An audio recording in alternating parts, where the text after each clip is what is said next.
First of all, thank you for sitting down with me. It's my pleasure, thank you. Ask the obvious question first. Why did you pick Mobile out of all the cities in America you could have highlighted? You know, we wanted to tell the story of the Second World War from the bottom up. We wanted to celebrate what so-called ordinary people did, and not the top-down version of history that we're usually presented with. We wanted to find some regional variation, and we had read a memoir of a man named Eugene Sledge called With the Old Breed. Now, when we made our Civil War series, everybody wrote a memoir, kept a journal or a diary, and sent letters home telling exactly what they felt and what they did. But there was such censorship in the Second World War that you were actually forbidden. It was against regulations to keep a journal or a diary. Any references to specific places in letters were censored out. And so those few people who did keep journals surreptitiously and against regulations, as Eugene Sledge did, are our only direct link to this. And he would write his notes in the pages of a New Testament. And it was the most honest, direct, brutally honest, direct memoir I've ever read. And we got to Mobile at the time he passed away.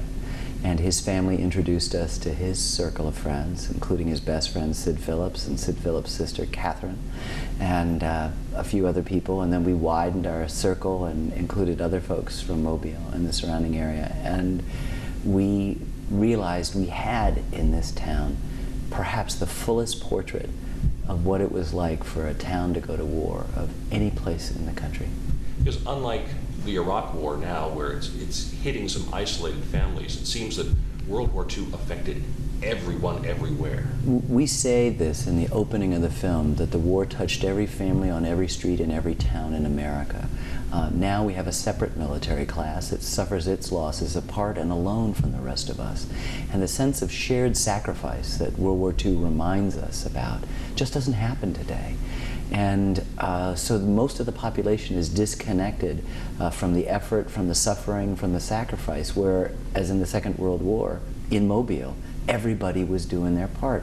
Everybody had their oar in the water, pulling in the same direction. Now, I don't mean to suggest that everybody thought the same way, politically or otherwise. It's just that they understood there was a job to do, and superficial distinctions like what your politics were or whatever flew by the wayside in favor of this huge group effort. And this town, you know, by the time the Second World War started, this was a relatively sleepy place. The shipbuilding that periodically in the Civil War and the First World War would spike up had really sort of been tamped down, and all of a sudden this town exploded. Thousands, tens of thousands of people coming into this town, all with one purpose in mind: winning the war. And whether you were listening to the radio or watching the newsreels on the weekends or reading the paper every day, everyone knew what was going on. Today, we're disconnected from that news, and I think we feel, you know, we all like to be independent free agents. We don't want to give up anything, and of course the hallmark of the Second World War was shared sacrifice. And yet I think we yearn for community, and I think the great lesson that the people of Mobile in the Second World War taught me, is how much working together means for a sense of national cohesion. To use a baseball analogy, we've had a lot of people describe the war as play-by-play guys, you know, with facts and figures, but you've gone more toward being color, giving anecdotal information that I think is so key, because you don't read that generally in the history books. No, most of the history books, most of the documentaries are from the top down. They're aerial views. They provide the necessary context, but they lack the intimacy. And those that do periodically get intimate, they're intimate in one specific battle, one specific moment, and so you lose the context. And our idea was it possible to get that intimate view and at the same time not lose the context? And also not be distracted by celebrity generals and strategy and tactics and armaments and weaponry and all things Nazi, but get at the heart of what the real question is about war. What was it like to be in battle? Mm-hmm. And when we come to a town like Mobile, we interview the people here. We're not interested in their the guns that they shot or the strategies. We're interested in what they felt, what they did. It's an emotional archaeology, interested in excavating far more than the dry dates and facts and events of the past, which is, of course, why history is for most people castor oil. You know, it's something that you know is good for you but hardly good tasting. And suddenly, here's a real story. And you know what? This is an unusually reticent generation, and they haven't been telling this story.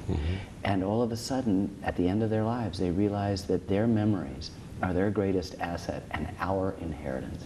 And slowly, prodded by children and grandchildren, they've begun to speak, and we are the beneficiaries of that. We're hearing stories that in many cases have not yet been told.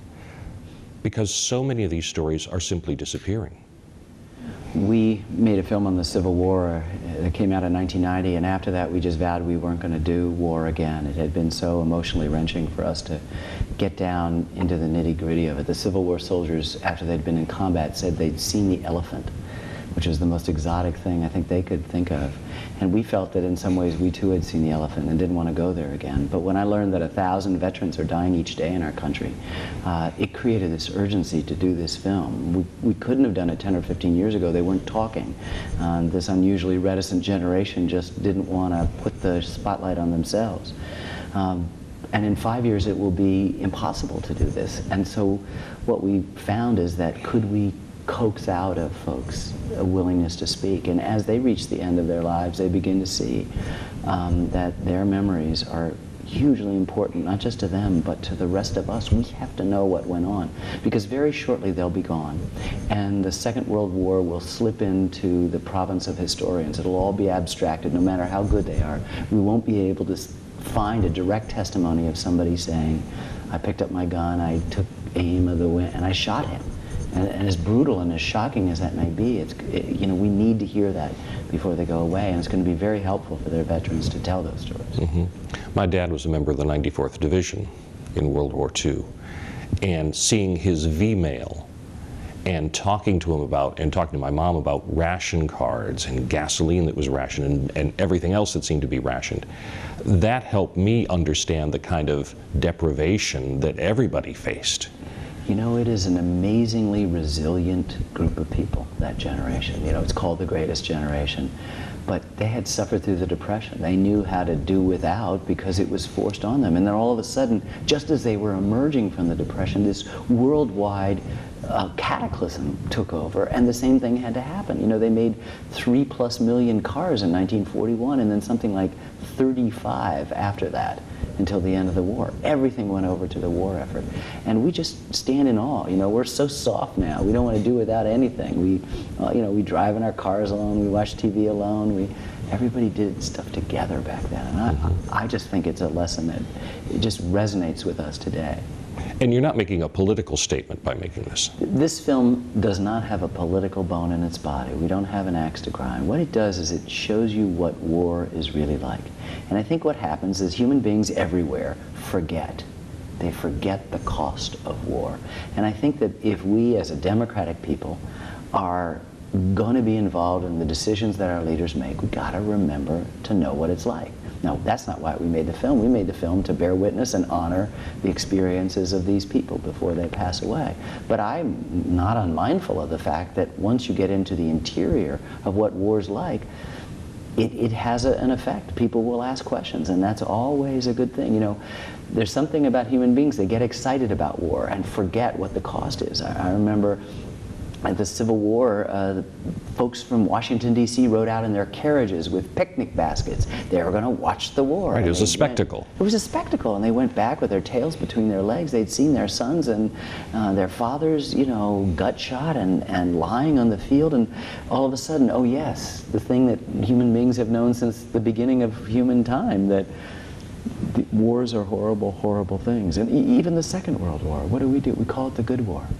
How could it possibly be the good war? It's the worst war ever, responsible for the deaths of nearly 60 million people. So we have to make sure that we don't, in our subsequent mythologizing, so cloak the war that it just seems to be all about bloodless, gallant men.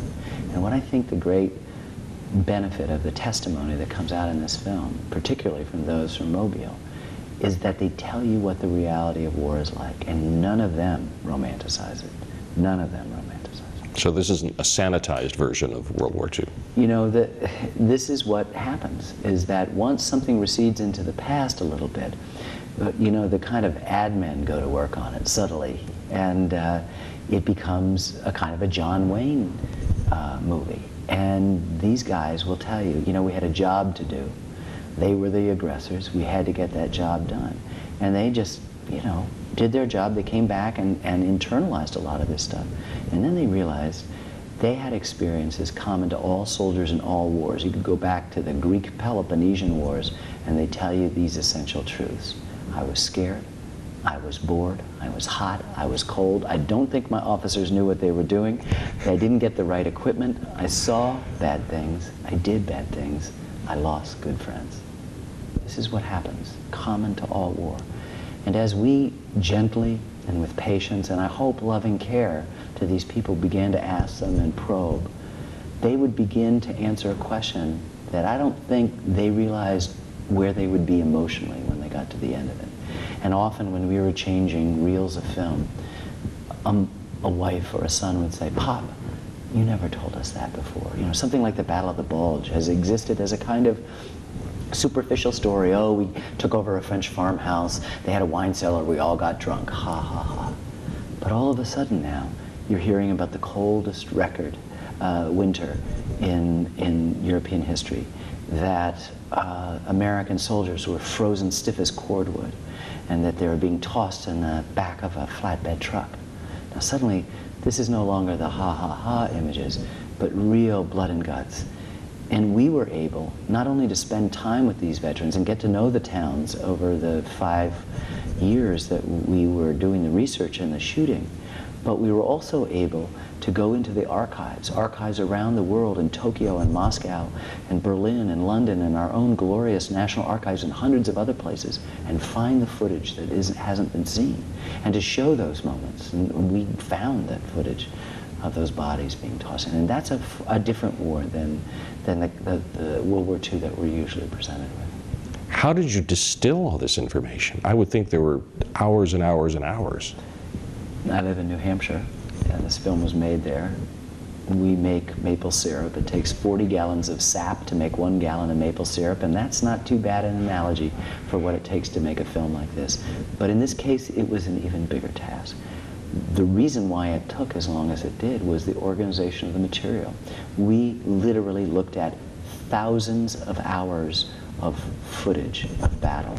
We touched tens of thousands of still photographs. We had to know intimately hundreds and hundreds and hundreds of hours of transcripts of interviews so that we could begin to sort of interbraid and intertwine the more than 50 human stories that we tell, set against the backdrop of this greatest of all cataclysms. Which stories are told, what emphasis, you know. Some of those 50 people appear once, a cameo. Some are in a couple of places. Some have a little bit bigger role, and some are in almost every episode and are central characters to this. And deciding how that's modulated is what takes so long, and finding that footage and figuring out how to bring the silent newsreel. Everything was shot without sound, so how do you bring it to life? You have to have a complicated sound effects track. And that takes years of painstaking effort. There might be a scene in which you just look at it and just go, wow, that was a ferocious battle, and unaware that we had 150 separate tracks. We know what a Panzer tank sounds like on snow and on mud and on pavement. We know what a German 88 gun sounds like as opposed to American artillery. We know what a Japanese Zero sounds like buzzing past your head as opposed to an American fighter pilot. The same with the carbine, all of that stuff, and then subtle things.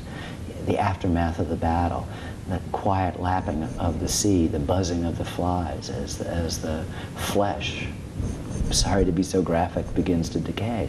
But all of that has to be painstakingly feathered in so that you give a sense. Faulkner, the great writer, said, history is not was, but is. So if those few moments that you feel that the war is happening now, it's a combination of the footage, the still photographs, the commentary of our people, the music, the sound effects, all of those things working together. And of course, that takes an enormous amount of time and patience. Ken Burns, thank you. It's my pleasure. Thank you so much.